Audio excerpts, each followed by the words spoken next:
우리가 2019년도부터 우리 복에 대한 말씀으로 계속 복에 대한 시리즈입니다. 복 있는 사람. 네. 우리 김지명 선생님도 복 있는 사람이 되시기를 축복합니다. 네, 잘 안 들리세요? 복 받으시라고요. 네, 한국 갔다가 이번 주 오신 것 같아요. 그래서 우리가 성경은 공식이 있어요. 수학에만 공식이 있는 것이 아니라 성경엔 다 공식으로 되어 있습니다. 그래서 하나님 말씀에 순종하는 것이 선이에요. 그 선에 대한 결과는 그거는 복과 생명이 있습니다. 또 하나님 말씀에 불순종하면 그것은 악입니다. 선과 악이 이렇게 순종하느냐 불순종하느냐. 그럼 하나님 말씀에 불순종한 그 결과는 화이고 사망이다라고 하는 것입니다. 이 공식에 사실은 다 들어맞아 들어가는 것을 우리가 보시게 됩니다. 이 복이라고 하는 것은 원인이 아니라 결과입니다. 그래서 원인이 있어야 돼요. 내가 복이 있는 사람이 되기를 원한다, 내가 복을 받기를 원한다, 이렇게 말할 때 이 복이라고 하는 것은 그 결과입니다. 그래서 원인이 있어야, 우리가 모든 것이 원인이 있어야 이제 결과가 있게 되거든요. 그래서 복 있는 사람이 되기 위해서는 그 복에 해당하는 원인에 맞는 그런 삶을 살게 되면은 복은 결과이기 때문에, 원인에 의해서 오는 결과이기 때문에 우리가 복이 있는 사람이 된다라고 하는 것입니다. 그래서 우리가 이제 영신 예배 때 시편 1편 1, 2절을 가지고 세 가지 해서는 안 되는 일과 한 가지 해서 해야 하는 삶, 그것을 우리가 나눴습니다. 우리가 아시는 것처럼 다시 반복하면 세 가지 해서는 안 되는 삶은 악인들의 길을 쫓지 않는 것, 따라가지 않는 겁니다. 그리고 죄인들의 길에 서지 아니하고 오만한 자의 자리에 앉지 아니하는 것. 이 악인들, 죄인들, 오만한 자들, 이 한 글자씩 따서 악죄오는 대무이, 이렇게 이제 공식이 또 있습니다. 이 악인들, 죄인들, 오만한 자들은 어떤 사람들이냐? 대무이에요. 대가 뭐냐면 하나님의 말씀을 대적하는 사람들이고, 또 무는 하나님의 말씀을 무시하고 업신여기는 사람들, 그 다음에 이는 하나님의 말씀에서 이탈한 사람들. 그래서 악인들, 죄인들, 오만한 자들은요, 하나님 말씀과 거리가 먼 사람, 그리고 하나님 말씀을 무시하는, 그리고 업신여깁니다. 그리고 그 하나님의 말씀에 대해서 대적을 하는 이런 사람들은 바로 시편 1편 1, 2절에 있는 그 말씀, 1절에 있는 말씀과 같다라고 하는 것입니다.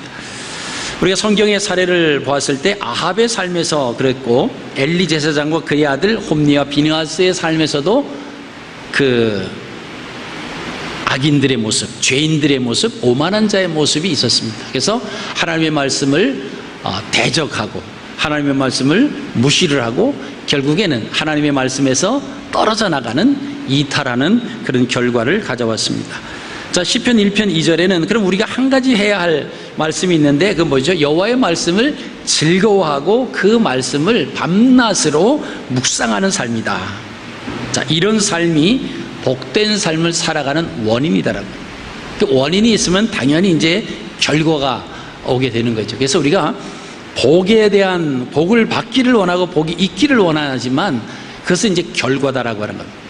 결과는 원인이 없이는 안 와요. 그래서 우리가 원인에 합당한 삶을 살아가야 우리가 결과인 복 있는 사람이 된다라고 하는 것입니다.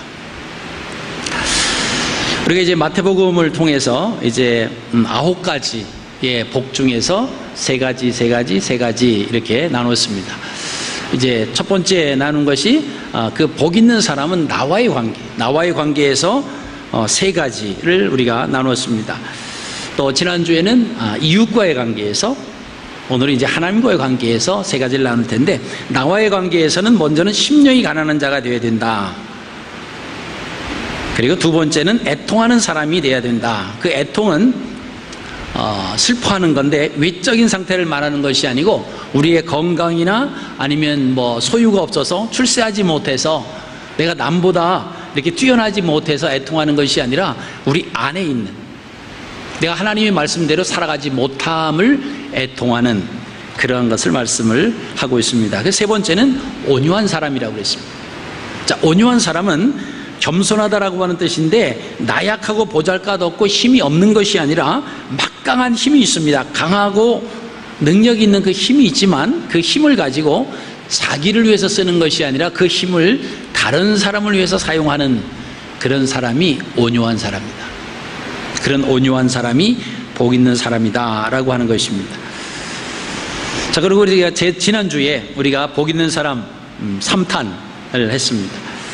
그래서 이제 나와 이웃과의 관계, 첫 번째가 의에 줄이고 목마른 사람. 예수님이 말씀하신 그 이웃을 위해서 조건 없이 베푸는 사랑과 이웃의 구원에 대한 불타는 그런 간절한 열망을 가진 것을 의미했다라고 했습니다. 그 두 번째는 긍휼히 여기는 사람, 불쌍히 여기고 긍휼히 여기는, 그래서 이웃의 아픔과 고통을 내 아픔과 고통으로 여기면서 그렇게 긍휼히 여기는 사람. 이웃이 안 되는 것을 좋아하고 이웃이 잘 되는 것을 배합하는 것이 아니라 오히려 이웃의 안 되는 것에 대해서, 힘든 것에 대해서 애통할 수 있는 사람, 또 이웃이 잘 되는 것에 대해서 우리가 함께 기뻐하고 박수를 보낼 수 있는 사람, 그 사람이 이제 긍휼히 여기는 사람. 세 번째가 마음이 청결한 사람입니다. 자, 여기서 말하는 것도 마음이 청결하다.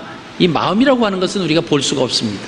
그러니까 겉으로 보여지는 것이 아니라 내면적인 모습이다 라고 하는 것입니다. 그래서 우리의 마음이 청결한 사람이 또 복 있는 사람이다 라고 하는 것을 우리가 지난주까지 우리가 말씀을 나눴고요. 오늘 이제 나머지 세 가지 복입니다.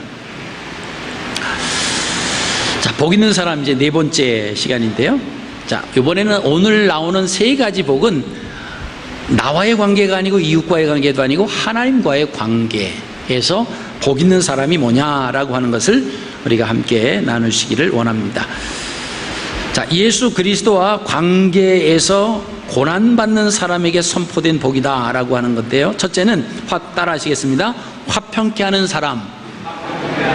네, 평화죠. 오늘 9절 말씀 보면요, 화평케 하는 자는 복이 있나니 그들이 하나님의 아들이라 일컬음을 받을 것이다. 자, 화평케 한다라고 하는 것은 예수님께서 말씀하신 이 화평케 하는 자는 하나님과 화목한 거예요. 하나님과 화목하기 위해서 애쓰는 사람. 아니, 내가 하나님과 싸우지도 않았는데 무슨 하나님과 화평케 하고 평화하기 위해서 애써야 됩니까? 아마 이렇게 생각을 하시는 분들도 계실 수 있습니다만은, 정말 우리의 삶을 가만히 보세요.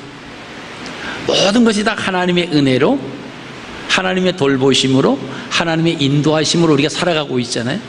자, 그런데 우리가 그 삶 속에서 하나님을 의식하지 아니하고, 그죠? 하나님을, 그 말씀에 대해서 전혀 무시하고 업신여기고 대적하고 말씀에서 이탈한 그런 삶을 살아가는, 그죠?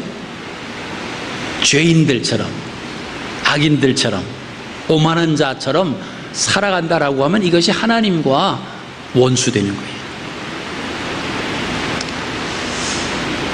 이런 부분들이 우리가 없도록 하나님과 화목하기 위해서 애써야 된다라고 하는 것입니다.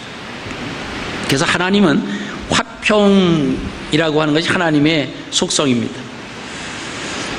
자, 평화라고 하는 것이 하나님의 속성이에요. 그래서 평화는 우리가 다른 데서 올 수가 없습니다. 오늘 우리가 412장 찬양을 불렀습니다마는 평화 평화로다 하늘 위에서 내려오네 그 사랑의 물결이 영원토록 내 영혼을 덮으소서. 그 평화는요, 그 평화는 위로부터 내려와야 돼요.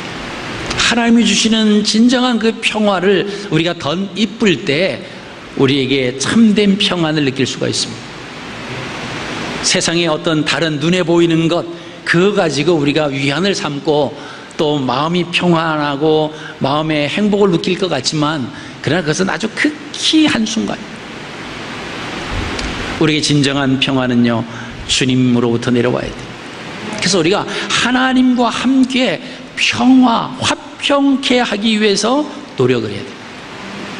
그럼 어떻게 하면 화평케, 하나님과 화평케 할 수 있을까요? 여러분들 한번 생각해 보십시오. 하나님의 자녀들은 하나님과의 화평이 아주 중요합니다. 그래서 하나님과의 관계를 잘 유지해 가야 돼요.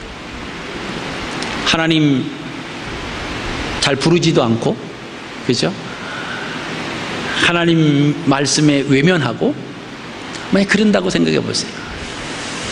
오늘 여러분들이 교회 오시는데 어떤 분이 여러분들을 이렇게 만나서 그냥 딱 외면을 하고 지나갔다고 생각해 보십시오.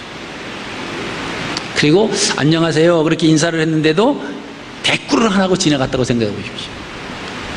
그 두 사람의 관계는 어떤 관계일까요? 두 사람의 관계는 화평한 관계가 아니에요. 그렇죠? 우리가 화평한 가운데 그 두 사람의 관계를 알 수 있는 것은 멀리 서 있더라도 손을 들면서 반가워하고, 그렇죠? 자꾸 얼굴과 얼굴을 대하고 이야기하고, 그런 모습이 화평한 모습 아니겠습니까? 그러니까 우리가 하나님 앞에 일주일 동안 전혀 하나님 말씀에 대해서 생각도 안 하고 무시하고 외면하고 살다가 주일날 딱 와서 하나님 앞에, 하나님 안녕하셨습니까? 오늘도 내가 주일날 왔으니 이제 이번 일주일도 아무 문제 없는 거죠? 그러면서 우리가 예배를 드린다라고 하면 이거 화평한 게 아니에요. 그럼 하나님과 화평하시기를 바랍니다. 하나님과 화평하기 위해서는 말씀에 순종하는 거예요. 말씀에 순종하면 하나님과 화목을 이룹니다.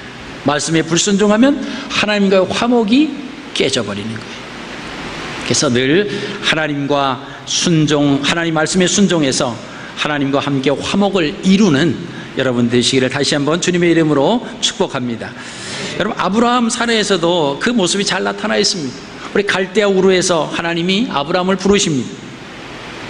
아브라함은 하나님의 말씀을 듣고 창세기 12장 4절 말씀을 보시면, 이에 아브라함은 여호와의 말씀을 따라갔다. 누구를 따라갔다고요? 여호와의 말씀을 따라갑니다. 그럼 뭐죠? 말씀을 따라가고 말씀을 순종했다라고 하는 것은 하나님과 어떤 관계입니까? 화목한 관계예요. 자, 그런 관계였는데, 자, 부름을 받은 지 한 10년쯤 됐습니다. 아브라함이 하나님의 말씀을 따라갔던 그 대상, 따라가는 대상을 바꿉니다. 말씀을 따라가다가 아내의 말을 따라가요. 사례를 따라갑니다. 창세기 16장 2절 말씀은요, 한번 같이 읽겠습니다. 시작. 아브라함이 사례의 말을 들으니라. 자, 창세기 12장 4절에는 아브라함이 여호와의 말씀을 따라갔다 그랬는데, 16장 2절에서는 아브라함이 사례의 말을 들었다는 거예요. 사례의 말을 따랐다는 거예요. 자, 아브라함이 따라갔던 대상을 하나님의 말씀에서 사람으로 바뀌어버렸습니다.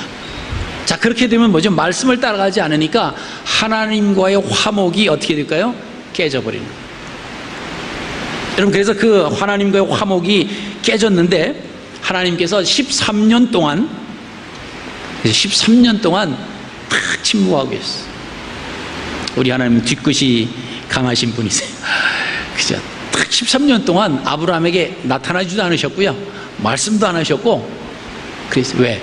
하나님의 말씀을 따라오다가 사람의 말을 따라가는 거예요. 그러니까 하나님과의 화목이 깨져버렸다라고 하는 것입니다. 그리고 13년 지나서 다시 하나님께서 아브라함을 찾아오십니다. 그래서 하나님께서 그 25년 전에 약속하셨던 그 약속이 25년 후에 이제 이루어지게 되죠. 아마 아브라함 삶 가운데서 최소한 하나님 말씀을 계속 따라갔다라고 하면 아마 그 13년이라고 하는 시간은 아마 단축시켰을 거예요. 하나님의 약속을, 그 하나님의 허락하신 그 약속이 이루어지기까지. 그죠? 근데 말씀을 따라가다가 말씀을 이탈하는 거예요. 자, 아브라함 하면 믿음의 조상이라고 우리가 얘기합니다. 자, 아브라함도 그러는 거예요. 그러니까 우리들은 오죽하겠습니까? 그래서 우리는 아브라함보다 더 몇 갑절이나 정신을 차리고 있지 아니하면요, 하나님과의 화목이 깨지기가 쉽다라고. 눈에 보이는 것 때문에, 우리의 유익 때문에, 그죠? 말씀을 쫓아가지 아니하고 다른 것을 쫓아가면 하나님과의 그 화목이 깨진다라고 하는 것을 여러분 꼭 기억하시기 바랍니다. 여러분, 엘리와 그의 아들들의 사례에서도 잘 나타납니다.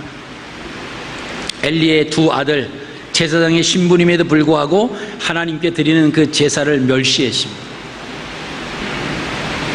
사무엘상 2장 17절 말씀에는 이 소년들의 죄가 여호와 앞에 심히 크면 그들이 여호와의 제사를 어떻게 했다고요?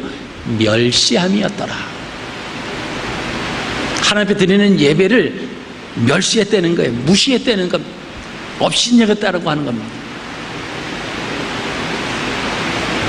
자, 그들은 하나님과의 어떤 화목이 깨져버렸죠.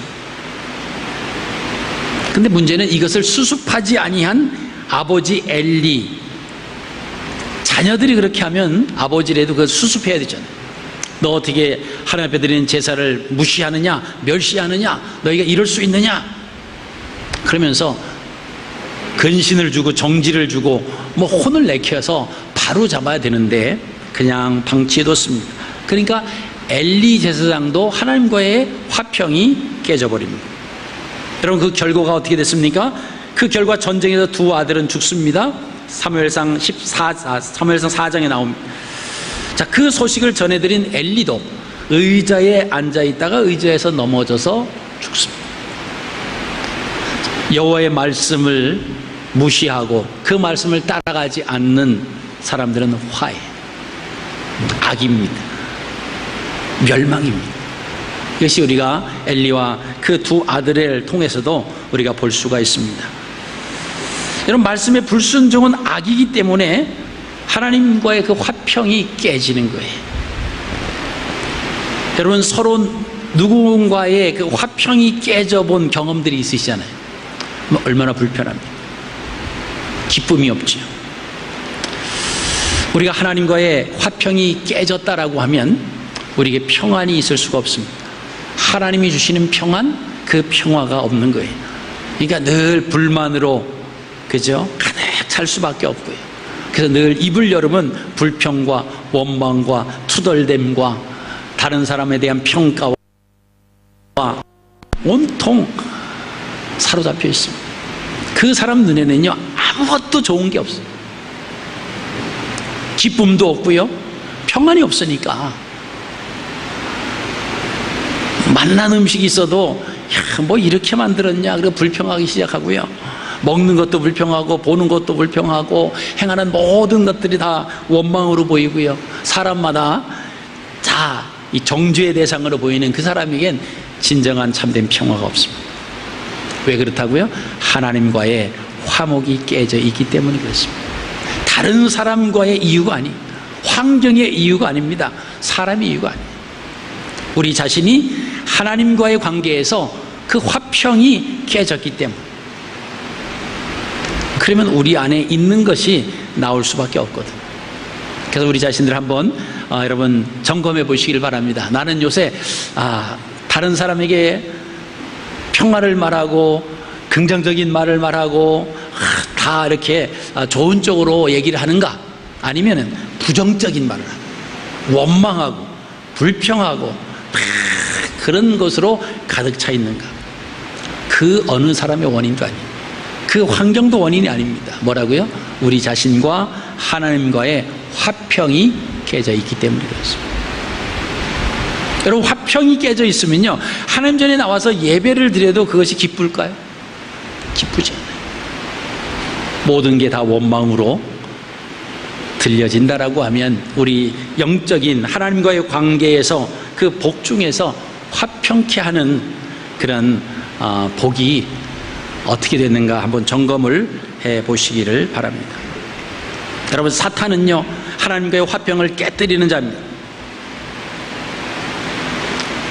그래서 이 사탄에 의해서 우리가 하나님과 하나님 믿는 자녀들 사이에 그 화평이 깨지면 어떻게 됩니까? 말씀에서 이탈하는 거예요. 말씀에서 이탈한다라고 하는 것은 사단의 종이 되는 거예요.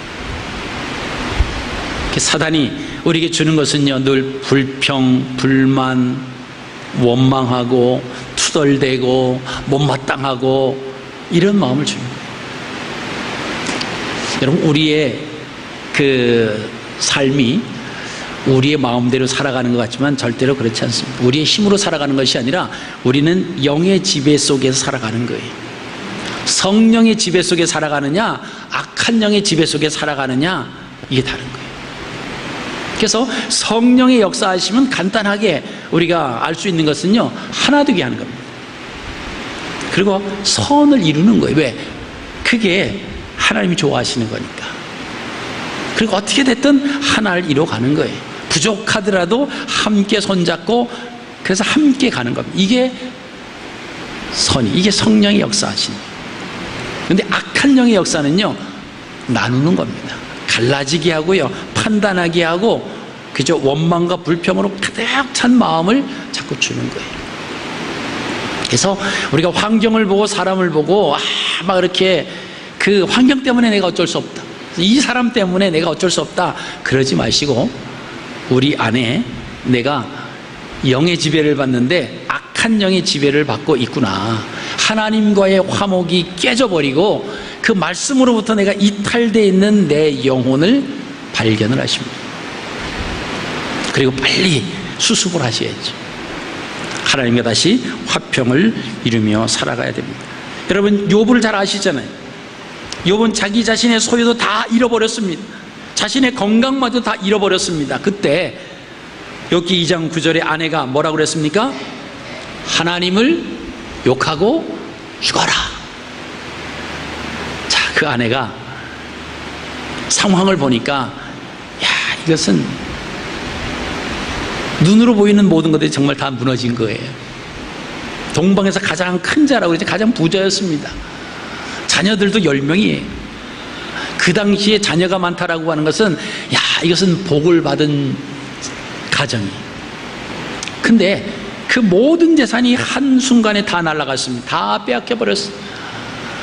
그리고 자녀들이 한 집에, 마청집에 모여서 잔치를 베풀다가 그 집이 무너지는 바람에 그냥 10명이 다 압살을 당해서 다 죽었습니다. 한순간에. 거기에다가 그 남편, 하나님을 그렇게 잘 믿는다고 하는 그 남편이 어떻게 됐습니까? 머리에서 발끝까지 악창이 났어요. 그래서 막 손으로는 안 돼가지고 깨진 기와 조각 가지고 극적적거리면서 있는 그 처량한 모습, 그 동방에서 가장 큰 자가 아주 가장 낮은 자뿐만이 아니라 정말 별 볼 일 없는 그런 위치로 전락해버렸습니다. 욥의 아내가 그것을 보는 순간, 눈에 보이는 것에 판단하는 욥의 아내라고 하면 당연히 욥의 아내의 고백이 맞을 수도 있습니다. 하나님을 욕하고 죽어라. 내가 이래도 하나님을 믿겠느냐? 하나님을 욕하고 죽어라. 여러분, 그럼에도 불구하고 욥은요, 흔들리지 않았어요. 아니, 상황이 그렇게 됐는데 어떻게 흔들리지 않을 수가 있었겠습니까? 욥은 적어도 보이는 것에 목숨을 걸지 않았다라고 하는 겁니다. 내가 많은 재산, 많은 종들, 많은 우양의 떼들 내 거 아니었다. 하나님께서 나에게 맡겨주셨고, 내게 10명이나 되는 그 자녀들 내 자녀 아니었습니다. 그것들이 다 온 출처가 어디냐? 하나님께로부터 왔다는 거예요. 그래서 욥이 그렇게 고백합니다. 주시니도 여호와시오, 취하시니도 여호와이시오니 하나님께서 영광을 받으시기를 바랍니다. 이게 욥의 고백입니다. 여러분, 지금 가지고 있는 재산이 얼마나 되십니까? 여러분, 자녀가 몇 명이십니까? 여러분, 그 재산과 자녀가 한순간에 어떻게 됐다고 했을 때 우리의 모습이 하나님 말씀 속에 보이는 것에 의지하는 것이 아니라 보이지 않는 하나님을 붙잡고 살아가는 사람이라고 하면 욥처럼 고백할 수 있습니다. 물론 인간적으로 이 아쉬운 마음은 있겠지만, 그러나 욥처럼 고백할 수 있어요. 그러나 우리가 보이는 것에 관심을 가지고 있었다라고 하면요, 욥의 아내처럼 될 거예요. 야, 하나님이 계시긴 무슨 하나님이 계셔, 다 믿음도 교회도 다 필요 없다, 그러면서 더 말씀을 이탈해 나갈 수 있다라고 말합니다.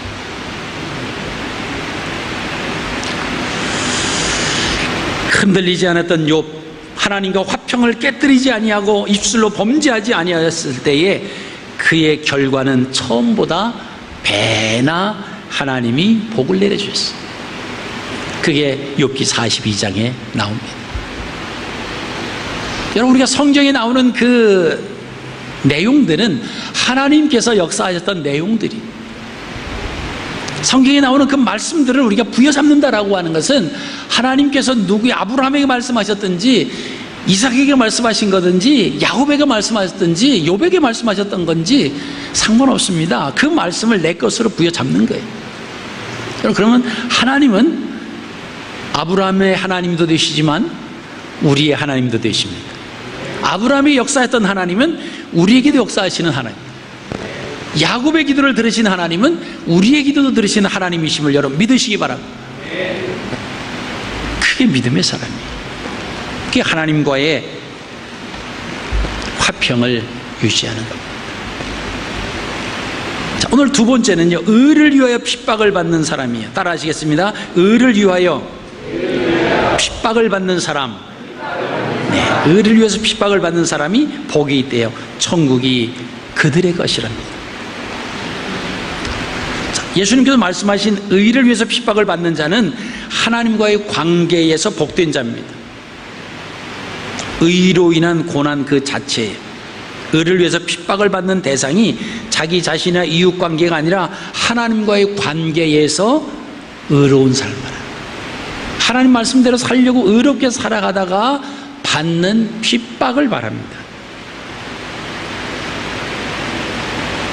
이런 사람은 이미 천국이 자기 것이기 때문에 복된 사람이다 라고 하는 것이죠. 여러분, 요셉을 우리가 잘 아십니다. 성경에 보면 요셉이라고 하는 사람 말씀대로 살려고 하다가 형제들에게 미움을 받아서 종으로 팔려갑니다. 종으로 팔려간 것으로 끝나지 않았습니다. 보디발의 아내에게 또 모함을 받습니다. 그때도 타협하지 않는 거예요. 그 상황에서 한눈 질끈 감고 그 순간만 넘겨버리면 아마 이 요셉은 아마 애굽에서 아무도 없는 그곳에서 아마 행복한 삶, 넉넉한 삶, 아마 그러면서 평안하게 살아갈 수 있었을지도 모릅니다. 근데 이 요셉은 내가 어찌 살아계신 하나님 앞에서 범죄하겠습니까? 이렇게 고백을 합니다. 그리고 그 하나님을 의식하면서 하나님과의 관계를 더 소중히 여긴 거예요. 하나님이 내게 꿈을 주셨고 그것도 2번씩이나 주셨고 그런 하나님을 신뢰하고 있었습니다. 비록 지금 자기는 종으로 팔려서 애굽의 보디발의 집에 그냥 종으로 지금 살고 있지만, 그러나 이 요셉은요, 하나님과의 그 관계를 한순간도 놓지 않았습니다. 잠깐 쾌락과 잠깐 그 손을 그저 내밀어서 악과 타협하면 자기의 남은 생애가 평탄대로처럼 펼쳐질 것 같은 모든 것들이 그 앞에 놓여져 있는 그 순간입니다. 아마 요셉이 보디발의 아내와 서로 사랑을 한다라고 해도 어느 누구가 거기에 대해서 알 수도 없겠지만 알았다 할지라도 누구도 뭐라고 그러지 못할 거예요. 그 종들 중에서는. 근데 요셉은 어떻게 했습니까? 하나님이 살아계시다, 하나님 앞에서 내가 득죄할 수 없다. 여러분, 오늘날 믿음의 사람들이 목회자들이나 아니면 신앙생활하는 사람들이 신앙생활하다 자꾸 넘어지는 이성의 문제, 돈의 문제 이런 것에 넘어지는 이유가 뭔지 아십니까? 살아계신 하나님을 의식하지 않는 거예요. 당장의 눈앞에 보이는 그 사탕과 같은 달콤함 때문에 그걸 삼켜버리는 겁니다. 그것은 주의 종이 됐든 누가 됐든 다 똑같은 거예요. 하나님과의 관계, 그죠? 살아계신 하나님 앞에 내가 서 있습니다. 그 하나님이 모든 것을 다 보고 계시는데 하나님 앞에서 내가 어떻게 득죄할 수 있습니까? 이 요셉은 비록 감옥에 갈지라도, 자기가 죽임을 당한다라고 할지라도 나는 하나님과의 화목은 깰 수가 없습니다. 이게 의를 위하여 핍박을 받는 사람. 우리가 사회생활 하다 보면 뭐 회식을 하고 뭐 그럴 때 그러죠. 하나님 말씀대로 살기 때문에 뭐 세상에서 말하는 주님은 나는 멀리할 수 없습니다. 뭐 그러면 뭐 권하고 막 그러잖아요. 여러분, 그때에서 내가 하나님 앞에 내가 하나님과의 화목을 안 깨겠습니다. 그 믿음, 그게 사람들 사이에는요 오히려 더 핍박이 될 수 있고 조롱거리가 될 수 있습니다. 외면을 당할 수가 있습니다만은, 그러나 하나님과의 화평은 유지가 된다라고 하는 거예요. 그래서 우리가 이 땅에 살 때 사람들을 의식하며 살아가는 것이 아닙니다. 근데 자꾸 사람들이 눈에 보이기 때문에 자꾸 의식을 하게 되는데, 우리가 사람에 의식하면서 살아가는 우리의 힘이 없다라고 하는 거예요. 우리가 하나님의 능력을 받아서 그 성령의 영을 통해서 우리가 그 지배함으로 우리가 살아가야 되는데, 그 관계가 깨진다라고 하면 악한 영이 지배를 받을 수밖에 없어요. 그러면 성령의 역사와 악의 역사는요 공존하지 못합니다. 성령의 역사가 일어나면 악의 역사가 일어날 수가 없습니다. 그러나 성령의 역사가 없으면 악의 역사가 즉각적으로 일어납니다. 우리가 캄캄한 밤에 불을 켜잖아요. 딱 스위치를 올리면 불이 쫙 들어옵니다. 어둠은 확 사라지죠. 그러나 어둠과 빛이 같이 공존할 수 있는 것은 없습니다. 근데 스위치를 끄게 되면 빛이 사라지죠. 어둠이 서서히 오는 것이 아니라 순식간에 어둠이 임합니다. 영적인 상황도 그렇다라고 하는 거예요. 오늘 내가 하나님과 좋은 관계, 영의 지배를 받고 살아갔다고 해서 내일도 마음대로 살아도 그래도 그 여운이 남아있겠지, 그렇지 않다라고 하는 거예요. 그래서 오늘은 믿음 안에 사는 것처럼 하나님 성령 말씀 속에 충실하게 사는 사람도 한순간에 잘못 판단하고 생각함으로 인해서 뭐죠? 어둠의 세력이 역사하고 유혹하는데 넘어지게 되면 종의 자녀로 바로 빠질 수 있다라고 하는 거예요. 그래서 우리가 늘 베드로 사도가 말한 것처럼 정신을 차리고 깨어 근신하여 기도하라고 하는 말씀이 바로 그런 거예요. 우리가 하나님과 올바른 관계의 그 화목을 유지하기 위해서 그렇다라고 하는 것입니다. 여러분, 세 번째입니다. 자, 예수 그리스도를 믿음으로 인하여 핍박을 받는 사람이 바로 복 있는 사람이에요. 그리스도를 믿음으로 인해서 핍박을 받는, 나를 인하여 너희를 욕하고 핍박하고 거짓으로 너희를 거스려 모든 악한 말을 할 때에는 너희에게 복이 있다. 기뻐하고 즐거워하라. 하늘에서 너희 상이 큼이라. 너희 전에 있던 선지자들도 이같이 다 핍박을 하였다라고 하는 것입니다. 그러니까 예수 그리스도 믿는 것 때문에 핍박을 당하는 사람, 핍박을 받는 것이 복이 있다. 아니, 예수 믿으면 세상에서 막 사람들에게 박수를 받고 막 그래야 되지 않습니까? 근데 세상이 하나님 나라가 아니기 때문에, 악한 영의 지배하에 있기 때문에 하나님을 믿는 것에 대해서 별로 그렇게 좋아하는 게 없어요. 여러분, 내가 오늘 새벽에 일어나서 새벽 기도 갔다가 이렇게 나와서 일을 하니까 좀 몸이 약간 좀 피곤하네, 막 그러고 꾸벅꾸벅 졸았다고 생각해 보세요. 아니, 회사 일을 그렇게 열심히 해봐라, 뭐 이렇게 핍박을 할 수 있어요? 내가 요새 말씀대로 살려고 신년이 돼서 내가 좀 금식도 하면서 말씀도 읽고 내가 그런다고 그렇게 얘기해 보십시오. 대단하다고 막 겉으로는 뭐 그렇게 립 서비스로 그렇게 할 수 있을지 몰라도 속으로는 조금 뭐 하나 잘못해요. 여러분, 그것 때문에 사람을 의식하며 살려고 하지 마십시오. 핍박을 받으면 그것으로 인해서 기뻐하라는 거예요. 하늘에서 너희의 상이 큽니다 라고 하는 것입니다. 하늘에서 받을 상이 있다라고 하는 거예요. 자, 그 삭은 크다라고 하는 것은 핍박 때문이 아니라 예수 그리스도 때문입니다. 강조점은 핍박의 결과가 아니라 핍박의 원인이, 하늘에서 너희의 상이 크다라고 하는 것은 우리 3절에 천국이 저희들의 것이다 라고 하는 것과 같은 표현입니다. 그래서 천국의 복은 하나님과의 관계 속에서 화평케 하고 의를 위하여 핍박을 받고 예수 그리스도를 믿음으로 인하여 핍박을 받는 사람들에게 천국의 복은 하나님과의 관계에서 이루어진다라고 하는 것입니다. 여러분, 어떠한 시련과 고난 가운데서도요, 그리스도를 믿는 믿음을 저버리지 말고 모든 희망을 하나님께 두는 사람, 그 사람이 복 있는 사람이에요. 요한계시록 16장 15절입니다. 우리 같이 한번 읽겠습니다. 시작. 보라, 내가 도둑같이 오리니 누구든지 깨어 자기 옷을 지켜 벌거벗고 다니지 아니하며 자기의 부끄러움을 보이지 아니하는 자는 복이 있도다. 하나님의 말씀대로 하나님의 그 인도하심을 따라서 하나님과 좋은 화평의 관계를 유지하기 위해서, 의를 위해서 핍박을 받는 자, 예수 그리스도를 믿는 것 때문에 핍박을 받는 자, 복이 있다는 거예요. 그러니까 세상에 나가서 우리가 주어진 일을 열심히 해야죠. 그 일에서 정말 다른 사람들보다 돋보이게 일하는 거 좋습니다. 그러나 사람들이 비율을 맞추려고 하나님을 저버리고 끌려간다라고 하면 그것은 아무리 1인자의 자리에 섰다라고 할지라도 그것은 잘못된 거예요.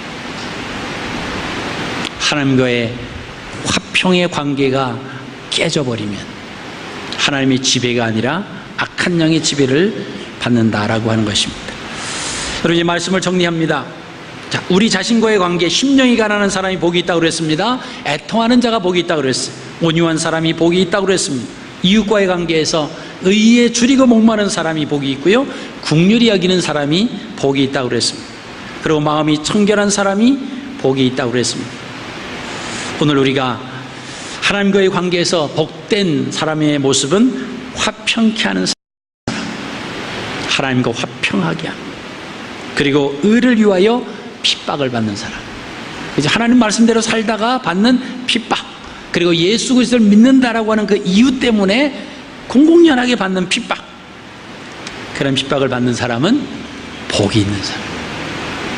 이런 복 있는 사람이 여러분이 되어서 우리 자신과의 관계 속에서, 이웃과의 관계, 그리고 특별히 하나님과의 그런 관계 속에서 복된 삶을 살아가셔서 하나님이 모든 것을 다 보고 듣고 알고 계신 그 하나님 앞에 내가 항상 있습니다 라고 하는 것을 우리가 잊어버리지 마시고, 어느 곳에 있든지 무슨 일을 행하든지 그 가운데서 하나님의 자녀로 복이 있는 그런 삶을 살아가시는 저와 여러분들이 되시기를 주의 이름으로 축복합니다.